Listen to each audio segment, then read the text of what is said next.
Cette histoire m'a été racontée par Farida. Et n'oublie pas, toi aussi tu as la possibilité de m'envoyer ton histoire par mail et mon adresse mail se trouve juste sur mon profil. Et si tu suis sur YouTube, mon adresse mail se trouve juste dans ma barre d'infos. Et donc l'histoire se passe en Côte d'Ivoire, précisément à l'abattoir de Port-Boué. Pour ceux qui ne savent pas ce que c'est que l'abattoir, c'est tout simplement un endroit où on tue les animaux qui sont destinés à la consommation. Donc les animaux qui sont destinés à manger. Et donc c'était une femme qui venait toujours à l'abattoir auprès du vendeur de bœuf. Mais cette femme n'achetait jamais de la viande, elle achetait toujours du sang de bœuf, mais en grande quantité.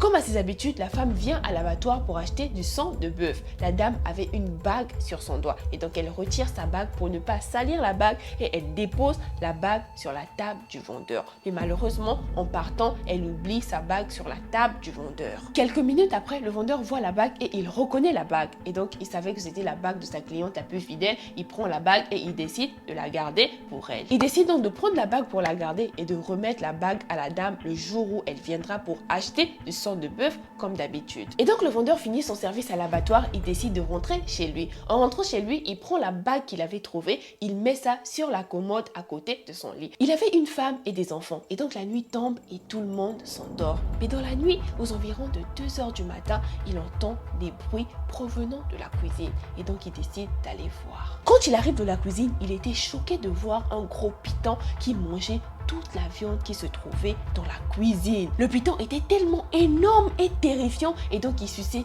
tout le sang qui se trouvait dans la viande. Le vendeur, là où il était, il garde son calme et il décide d'évacuer toute sa famille. Et il appelle des renforts. Les renforts arrivent sur place mais ils ne trouvent rien, pas de python. Et c'est là que le vendeur entre dans la maison, il ne trouve rien. Il trouve tout simplement la bague avec de l'argent à côté. Donc je conclus donc que cette bague-là, c'était une bague Mukota. Le lendemain matin, le vendeur se rend à l'abattoir avec la bague et tout l'argent qu'il avait trouvé à côté de la bague. Et donc il voit la dame et la dame était toute stressée. Et donc il rend la bague avec l'argent à la dame. Mais la femme dit au vendeur, je ne peux plus revenir ici maintenant car tu as découvert mon secret. Et depuis ce jour, le vendeur n'a plus jamais revu la dame. Et moi, j'ai juste un petit conseil à te donner. Fais attention aux choses que tu ramènes chez toi, car seul Dieu sait ce qui allait arriver à ce vendeur ce jour-là s'il n'avait pas été vigilant.